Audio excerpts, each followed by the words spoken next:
Good to be 3-0. Proud of our guys. Defensively, 2 halves. I mean, what a great second half. All of them like 30 yards, and they stopped them every time they were on the field. Second half shutout, 2 great interceptions, and loved Isaiah Shirley's play. Such a key play, a key moment in the game. Second straight game without a turnover on offense, taking care of the ball, being physical. The run game was great. You guys caught the football for the most part. We had some penalties that we need to clean up that kept us from scoring again, which is disappointing. Yeah, what a terrible start. A kickoff return for a touchdown. The thing you love is just we're tested. We've been down a couple times. These guys know how to fight back. They believe. They don't flinch. There's no division. Coaches make good adjustments 2 weeks in a row now. Pretty excited to go on the road, get your first win, and play the way we did in that second half. Questions? You mentioned adjustments. What was the biggest adjustment defense made to really shut them down second? They just settled in and started beating blocks. There's a lot of good tackles. Didn't let anyone behind them. Got pressure on the quarterback. Execution. You've had back-to-back double-digit comebacks. What's the secret sauce of that? There's a lot. There's a lot that goes into that. It's the whole off season. It's how hard these guys work, how much chaos we put them in and tested them. I told them when they got back it was going to be the hardest thing they've been through, and it's going to make them the closest team they can be if they fight through it all, and they did. Strength coaches did a great job. Our coaching staff spent a lot of time with these guys. And I think our training camp, it was built a certain way where they got to know each other. And that's hard, you have 41 new players, and I think that's one of these things in college football. You got to see the guys play to figure out who you are a little bit. But we knew we needed to come together, and that was the thing last year's team didn't do. So it was a major part of what I wanted in the offseason was to create that chemistry on the team. And winning helps, and getting guys out there making plays helps build belief. I think playing the schedule that we've played has helped us. We've been tested, that team hadn't. And so it definitely put us in a better position in week 3 by playing the 2 teams that we did. Dave, you've had so many wars in this stadium. You know the history well. How much more satisfying does it make it to walk off the winner? Hey, look, man, I love winning.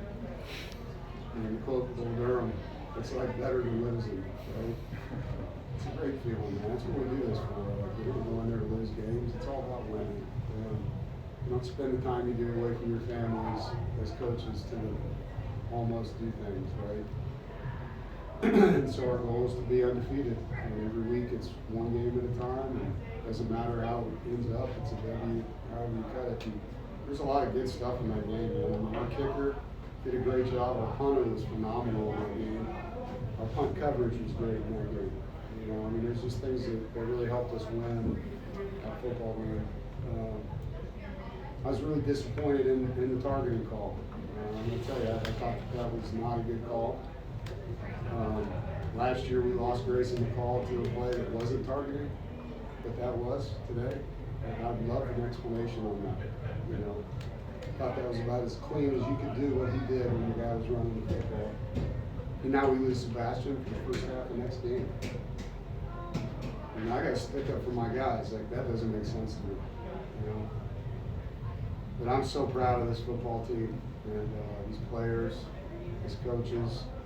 And also, our fans that came, there's just as much red as they had in their color over there. So thank you for traveling the way you did today.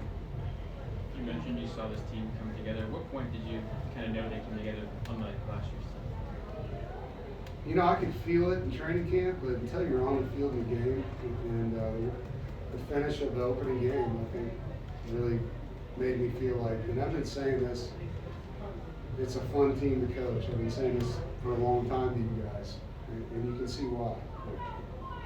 There's a bunch of good kids that work hard, they take coaching, they're talented, and they're bought in, And so for me, it's refreshing.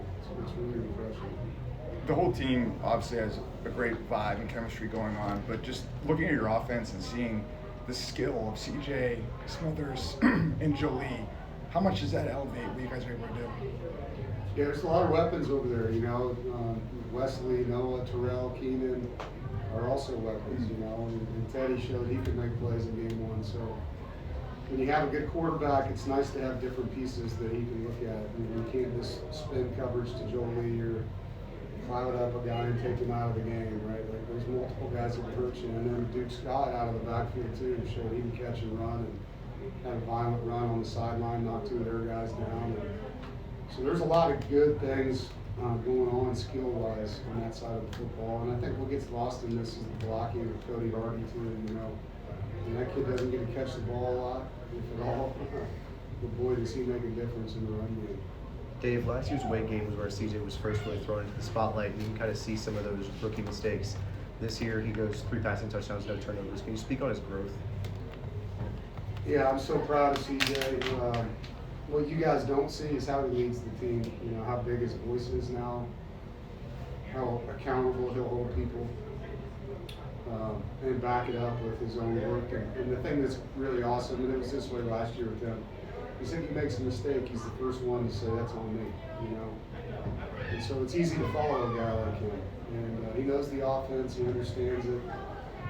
He makes plays with his feet, he takes care of the football, and he gives guys a chance to make a play. 2 more. Dave, we talked to Caden, and he referenced last week being a pillar, you know, at halftime, them saying, we've been in this position before. How much is that going to help going forward in that experience? And how good was it for you knowing that the coaches and the players would be able to manage this? Yeah, it helps. I mean, you know, 80% of the games, this is, you guys prove me wrong if you want on this one. This is the research we did. Last year's college football, Power 4, and NFL football, 80% of the games were one-possession games. And so last year we did not do well in those games. And so it was a massive emphasis. We put them in so many game-ending situations in practice, into half, into game, 4-minute, 2-minute. And so it's comfortable for them now. They understand what they have to do. They excel. And people call it pressure situations. To me, when those happen, you always revert back to your training. And so they believe. You know, they're comfortable. They know what to do. They know how to do it. And they believe they can get it done. He had some good running backs at State and Holland Smothers. He's a bell cow. I mean, just to have that weapon, how easy does that make it for you as a coach? It helps a lot when you got a dude like him, man. And he is tough. And he demands things on the sidelines. I congratulated him on, you know, his career best day in rushing. And he's like, I don't care about that. We won. That's what he said. So it's just to have a guy like that that's about the team. Again, refreshing. But guys follow people like that, you know. All right. Thank you, guys.